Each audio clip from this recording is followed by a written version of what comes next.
Bersoraklah kita, orang muda Katolik Luwu, kita bangkit untuk bertumbuh dan bersaksi. Marilah melangkah bersama Yesus pokok anggur, agar selalu berbuah dalam hidup.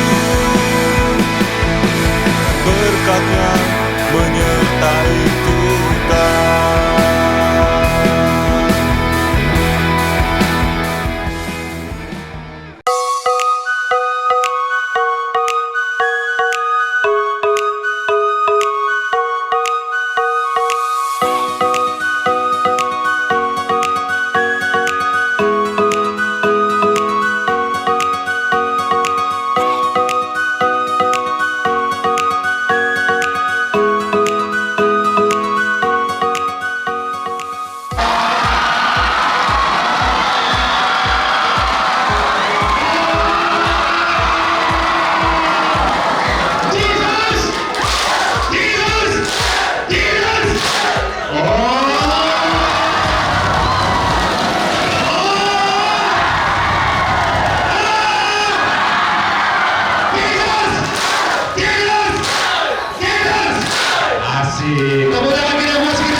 Lebih keras dari yang pertama agar yang cowok itu saya yakin selama hari pertama sampai kemarin malam belum ada yang teriak-teriak. Hari ini kita harus teriak-teriak dulu ya.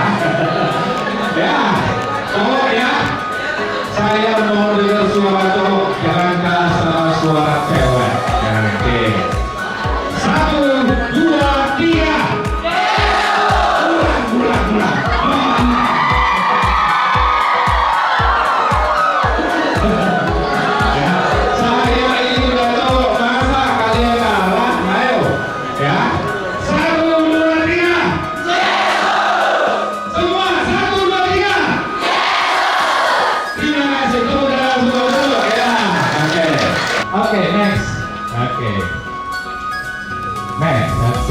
Nah, kita selama sampai jam 10.30 kita akan ngomong ini ya, 1, 2, 3, dan 4. Tapi tugasnya nanti kita sasarkan ke panitia ya, tugasnya apa, diskusi kelompok atau apa.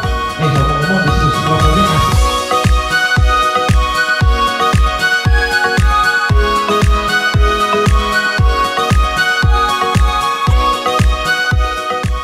Saya mau tahu ekspresinya orang senang itu di mana?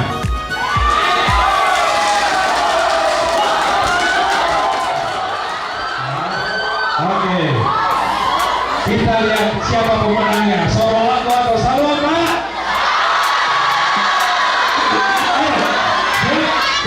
3, 2, 1.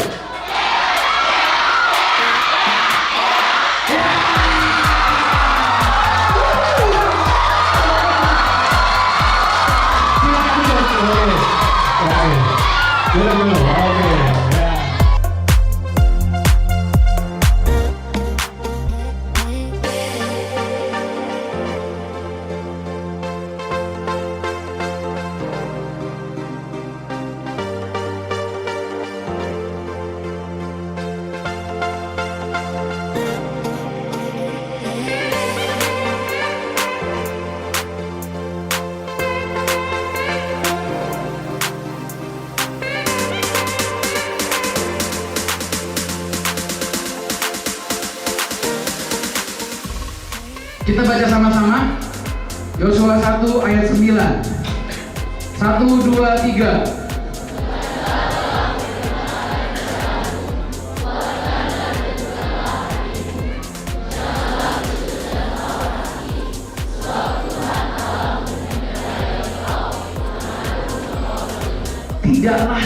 Tidaklah mereka jalani sendiri, karena Yesus mau berjalan bersama-sama dengan kita.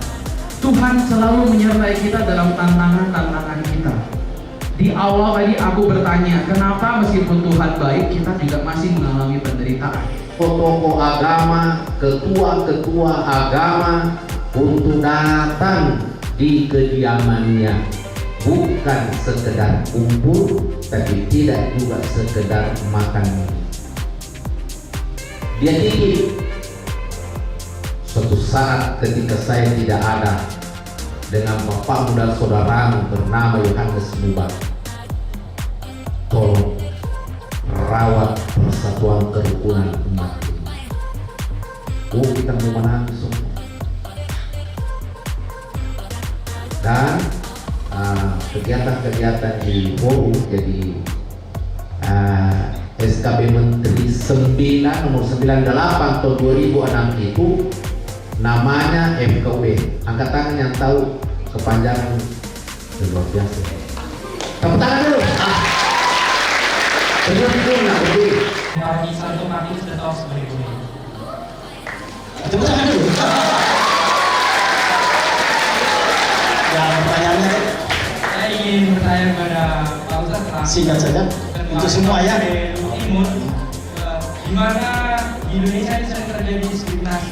Diskriminasinya ada lebih ke kelompok-kelompok yang double minoritas, contohnya Ahmadiyah, Syiah, Saksi Yehova, dan Mormon. Nah, apakah negara menaungi atau memfasilitasi mereka umat beragama yang double minoritas seperti tadi, dan mereka yang beragama lokal?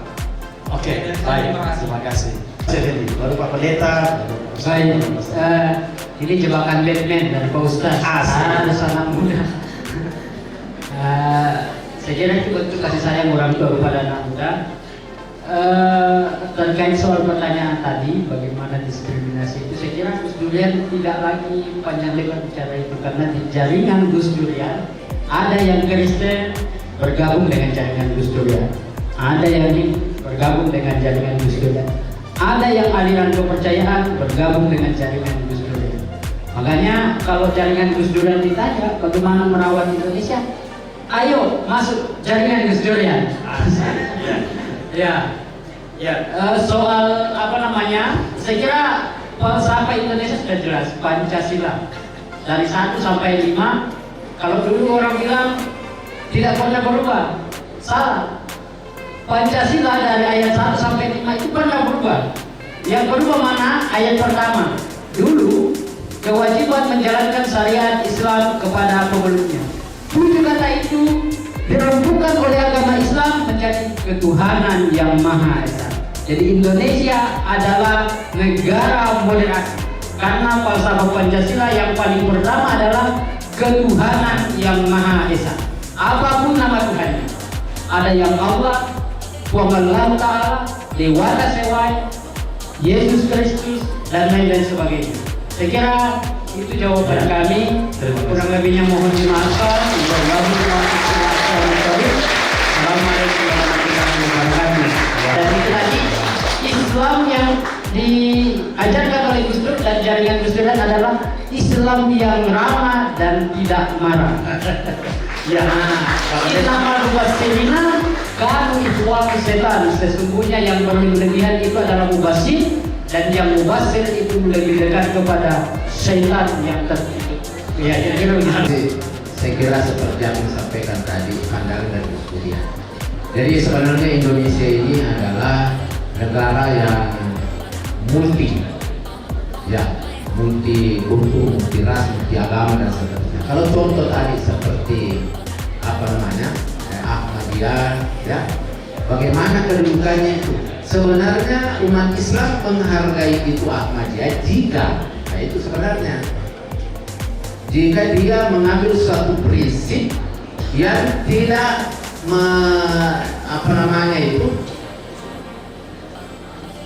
melakukan sesuatu yang memperatasnamakan nilai-nilai ajaran agama Islam yang sudah disepakati oleh umat sedunia. Nah itu. Jadi saya kira bagaimanapun juga akan tetap mereka hidup dan tidak boleh ada diskriminasi sebagai umat dan bangsa dan masyarakat itu. Hanya saja tidak boleh begini. Boleh saja berbeda, boleh. Tetapi harus memiliki dasar-dasar dan nilai-nilai yang ada punya dasar kuat.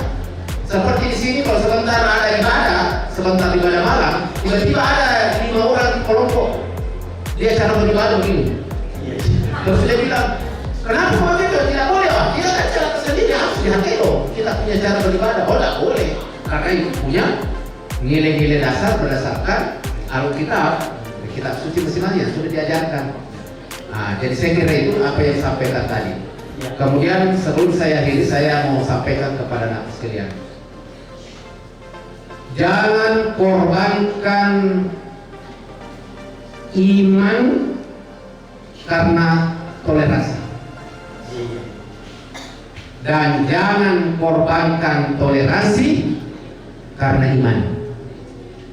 Kehidupan beragama dengan komunitas-komunitas yang masih belum diamini dalam negara kita, hukum kita. Terima kasih. Dari awal saya sudah sampaikan bahwa pada intinya semua manusia sama di hadapan Tuhan. Dan karena itu siapapun yang penting dia masih manusia, maka dia perlu dihargai dengan segala keberadaannya, termasuk beragamanya. Ya, penting tidak saling mengganggu. Ya. Kalau umpamanya ada kejadian-kejadian seperti tadi, barangkali ada juga kan menjunjung tinggi etika, ya, etika pelayanan, etika beragama Pak, ya, itu perlu dijunjung tinggi karena kita ini adalah negara yang sangat menjunjung tinggi konstitusi. Ya, saya kira itu Pak, terima kasih. Iya, terima kasih. Tadi dikatakan Pak Pendeta, Pak Insinyur bahwa memang intinya kebersamaan kita itu adalah kemanusiaan. Dan kemanusiaan itu adalah anugerah Allah yang harus kita tidak lihat. Bahwa ada tadi apa itu hal-hal yang kurang baik yang negatif terjadi di antara kita. Saya cenderung menjawab kita perlu optimis bahwa ke depan kita akan lebih baik dan lebih maju. Ada kekurangan, ada kelemahan, perlakuan yang belum baik kepada sesama, itu berarti kita belum maju betul, belum cukup matang berpikir, belum dewasa. Belum cukup dewasa sehingga kita belum mampu menjaga keseimbangan, keselarasan, harmonis dan kesesuaian. Karena pada prinsipnya kita harus membela dan menghargai semua orang karena faktor kemanusiaan. Semua orang di muka bumi ini berbeda, tetapi semua sama di mata Allah. Jadi sama dengan kita. Jadi ada kekurangan itu saya karena kita belum sampai sebagai pribadi, sebagai kelompok, sebagai bangsa ke taraf yang lebih tinggi. Dan kita harus mencerdaskan diri, mematangkan iman, mendewasakan iman, supaya perlakuan kita kepada siapapun itu makin baik, tidak buruk dan tidak jelek, tapi makin bermartabat. Kira-kira harapan.